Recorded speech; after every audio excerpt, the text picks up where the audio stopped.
नमस्ते दोस्तों, मनमोहक हिंदी कहानियाँ चैनल में आप सभी का स्वागत है। आज की हमारी कहानी है देवरानी जेठानी का रिश्ता। आपको हमारी कहानी पसंद आती है तो वीडियो को लाइक, शेयर एंड चैनल को सब्सक्राइब जरूर कीजिएगा। आज सुनीता 2 महीने की बीमारी की छुट्टी के बाद पहली बार ऑफिस जा रही थी। सुनीता की देवरानी अर्चना ने अपने हाथों से सुनीता के लिए टिफिन तैयार किया था। वह किचन से बाहर आते हुए बोली, भाभी आपका टिफिन। और सुनीता के करीब पहुंची तो सुनीता ने उसे गले लगा लिया। सुनीता की आंखों से आंसुओं की झड़ी लग गई। उसके मानस पटल पर अतीत की यादें किसी चलचित्र की भांति अंकित होने लगीं। छोटे से गांव से माया नगरी मुंबई के पॉश इलाके में बहू बनकर आने वाली अर्चना के लिए अपनी ससुराल की राह पहले दिन से ही कठिन बन गई थी। शादी के बाद अपनी इकलौती जेठानी के पैर छूने के लिए झुकी तो सुनीता पीछे हटते हुए बोली, ओह व्हाट इज दिस, यह किस जमाने में जी रही है, गंवार कहीं की। आजकल कोई पैर छूता है क्या? यह हाईटेक युग है, हाय हेलो और हक करने का जमाना है। लगता है यह लड़की एजुकेटेड भी नहीं है। फिर तो भाभी से गले मिल लो अर्चना, आलोक ने हंसते हुए कहा। अर्चना आगे बढ़ी तो सुनीता ने नाक सिकोड़ते हुए कहा, बस बस दूर से ही नमस्कार कर दो, मैं मान लूंगी। अर्चना दोनों हाथ जोड़कर नमस्कार करके आगे बढ़ गई थी। शादी के पहले दिन से ही जेठानी सुनीता का पारा 7वें आसमान पर चढ़ा हुआ था। हाईटेक सिटी मुंबई की गलियों में बचपन बिताने वाली सुनीता को किसी ठेठ गांव की लड़की बतौर अपनी देवरानी कतई पसंद नहीं थी। सुनीता ने अपने देवर आलोक की शादी अपने मामा की इकलौती बेटी लवलीना से करवाने के लिए बहुत हाथ पैर मारे थे, परंतु आलोक ने उसकी एक न सुनी थी। लवलीना मॉडलिंग करती थी और शहर के स्थानीय फैशन शोज में नियमित रूप से शरीक होती थी। फैशन शोज के लिए वह देश के अन्य शहरों में भी अक्सर जाती थी। लवलीना का ताल्लुक हाई फाई सोसाइटी से था। जो स्कीम इलाके में स्टार बेटे बेटियों के साथ स्वच्छंद जीवन का लुत्फ उठाने वाली लवलीना फिल्मों में भी अपना नसीब आजमा रही थी। सुनीता किटी पार्टियों, शॉपिंग व पिकनिक की जबरदस्त शौकीन थी। वह चाहती थी कि उसके परिवार में ऐसी ही कोई मॉड लड़की आए ताकि जेठानी देवरानी में बेहतर तालमेल बना रहे। परंतु जब आलोक ने देहाती लड़की से विवाह कर लिया तो सुनीता के तमाम ख्वाब पत्थर से टकराए शीशे की भांति टूटकर चकनाचूर हो गए। वह जल भुनकर रह गई। आलोक मेडिकल का छात्र था। जब वह MBBS के अंतिम वर्ष में स्टडी कर रहा था तब अपने मित्र सुमित के विवाह में शरीक होने उसके गांव गया था। वह पहली बार किसी गांव में गया था। पर्वतों की तलहटी में बसे इस गांव के प्राकृतिक सौंदर्य को देखकर अभिजीत को पहली नज़र में ही इस गांव से प्यार हो गया था। गांव के चारों ओर आच्छादित हरियाली, दूर दूर तक लहलहाते हरे भरे खेत, खेतों में फुदकती चिड़ियाँ, हरे भरे घने वृक्षों पर कलरव करते विहंग और उनकी छांव में नृत्य करते मोर, अमराइयों में कूकती कोयल आदि ने आलोक को इतना प्रभावित किया कि वह शादी के बाद भी कई दिनों तक अपने दोस्त के घर पर ही रुक गया था। अपने दोस्त के विवाह में ही आलोक ने अर्चना को देखा था। विवाह के 2 दिन पूर्व आयोजित संगीत संध्या में उसने अर्चना को गाते और नृत्य करते हुए पहली बार देखा था। संगीत संध्या की रात को नींद ने आलोक की आंखों से किनारा कर लिया। रात भर उसकी आंखों के सामने अर्चना का चेहरा ही घूम रहा था।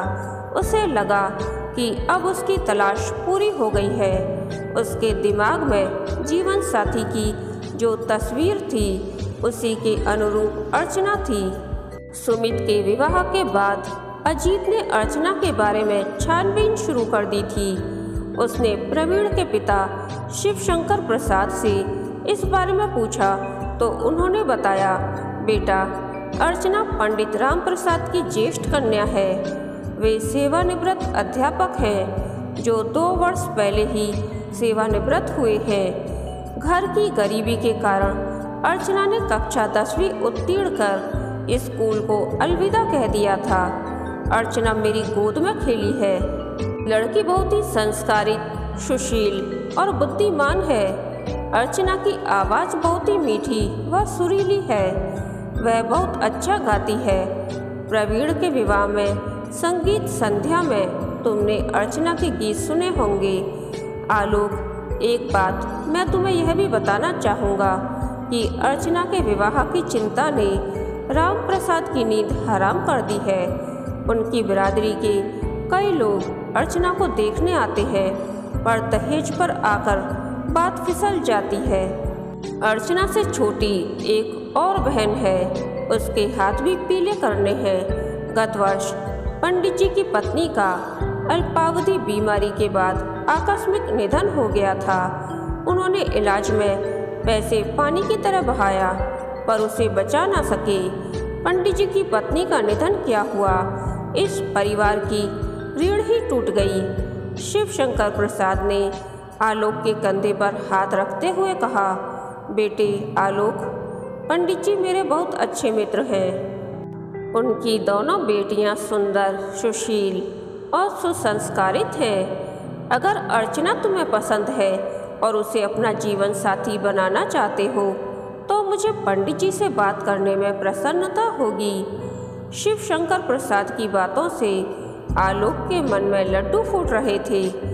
वह जल्दी से जल्दी मुंबई जाकर इस संबंध में अपने माता पिता से बात करना चाहता था। शिव शंकर ने अल्पविराम के बाद कहा, बेटा, कोई निर्णय लेने से पहले अपने माता पिता से एक बार बात जरूर कर लेना। हो सके तो उन्हें एक बार यहाँ लेकर आ जाना। जरूर अंकल, मैं कोई निर्णय लेने से पूर्व माता पिता से जरूर बात करूँगा और मुझे पूरा विश्वास है कि मेरी पसंद ही मेरे माता पिता की पसंद होगी। अंकल, अर्चना तो मुझे पहली नज़र में ही पसंद आ गई थी। मैं ऐसी ही लड़की को अपनी जीवन संगनी बनाना चाहता हूँ, जिसका मन स्वच्छ कांच की तरह पारदर्शक हो, जिसके आर पार सहज देखा जा सकता है। अर्चना का मन ताल के स्वच्छ जल की तरह निर्मल है, जिसके भीतर सहजता से झांककर तल को देखा जा सकता है। अंकल, सुमित के विवाह के दौरान हमारी कई बार मुलाकातें हो चुकी हैं। मैं कल ही मुंबई जा रहा हूँ। आप चाहें तो अर्चना के पापा से बात कर सकते हैं। आलोक उत्साहित होकर बोल रहा था। ठीक है, मैं कल ही पंडित जी से बात कर लेता हूँ, शिव शंकर ने कहा। आलोक ने मुंबई पहुंचकर जब अपने मम्मी पापा और भैया भाभी से इस बारे में बात की तो मोनिका भाभी क्रोधित हो गईं। उन्होंने नाराजगी व्यक्त करते हुए कहा, अरे आलोक, मैंने तो लवलीना से तुम्हारे लिए बात कर रखी है। मुंबई जैसे शहर में गांव की अशिक्षित और गंवार लड़की लाकर समाज में हमारी नाक कटवाओगे क्या? अरे भाभी, मैंने आपसे पहले ही कह दिया था ना कि मुझे लवलीना पसंद नहीं है। मेरी और उसकी सोच में जमीन आसमान का अंतर है। भाभी, मैं सीधा साधा लड़का हूँ, जबकि लवलीना हाय फाय। आलोक मुस्कुराते हुए और कुछ कहने जा रहा था, मगर सुनीता ने आलोक की बात काटते हुए कहा, क्या बुराई है लवलीना में? दिखने में किसी हीरोइन से कम नहीं है। अच्छी पढ़ी लिखी है, ऊंचे खानदान की है, हाई सोसाइटी से ताल्लुकात रखती है। भैया, तुम्हें ऐसी लड़की दिन में चिराग लेकर ढूंढने से भी नहीं मिलेगी। कहते हुए सुनीता मुंह फुलाकर बैठक से चली गई। अरे भाई, उसे अपनी पसंद की लड़की से शादी करने दो ना। तुम अपनी पसंद उस पर क्यों थोप रही हो? आलोक के बड़े भाई आनंद ने सुनीता को समझाते हुए कहा, लेकिन तब तक सुनीता अपने कमरे में जा चुकी थी। 2 ही दिनों बाद आलोक अपने माता पिता को लेकर अर्चना के गांव पहुंच गया। अर्चना सभी को पसंद आ गई।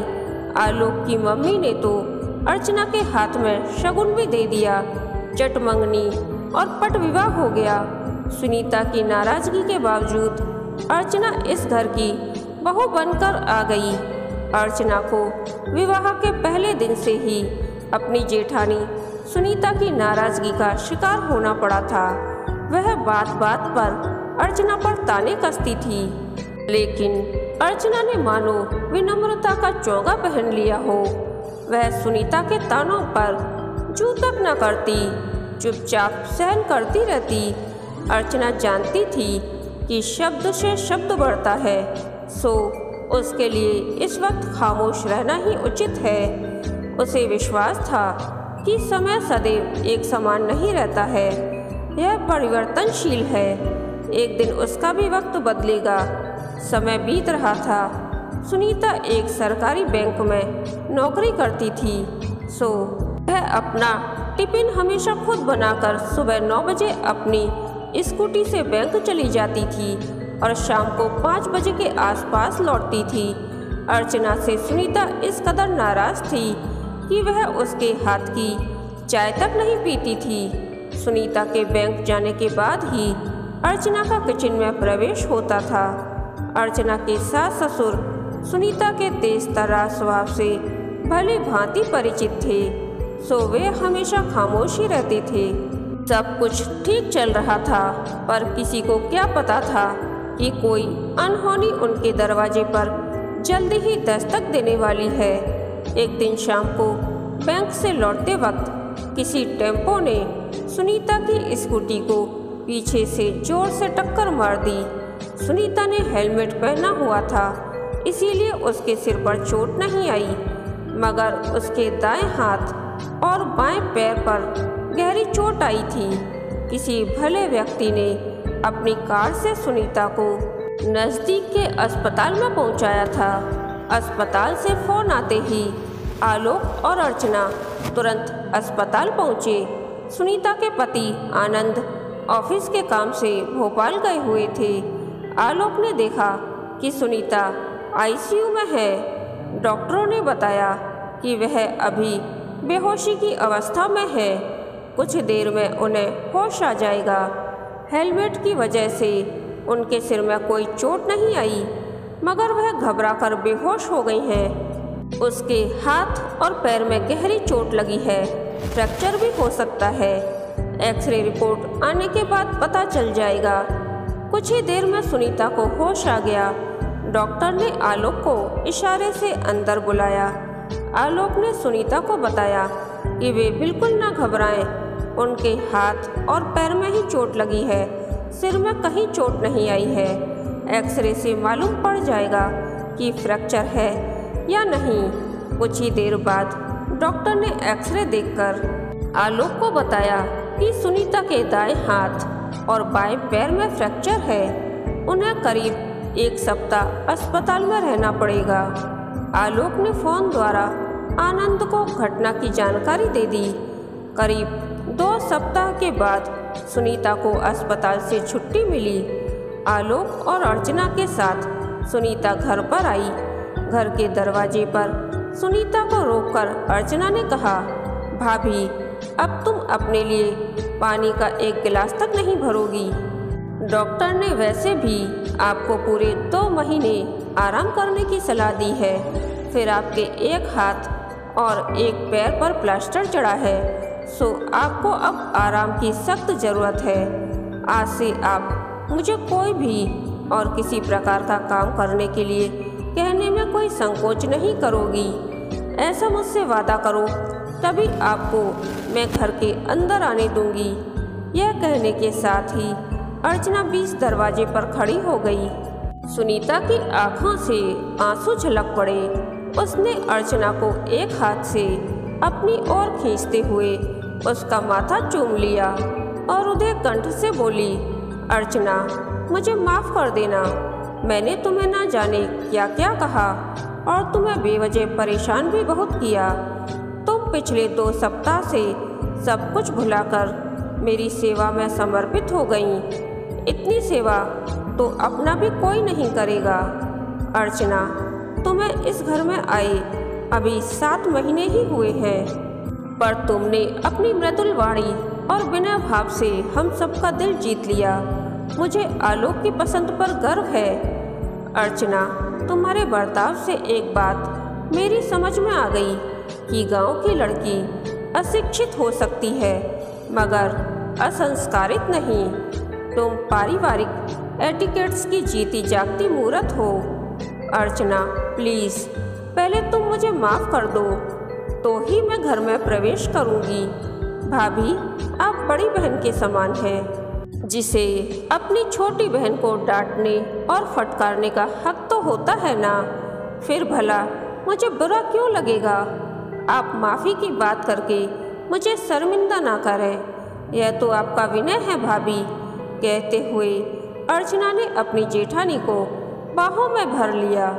अरे भाई, देवरानी और जेठानी की डायलॉगबाजी खत्म हो गई हो तो हम अंदर चलें क्या?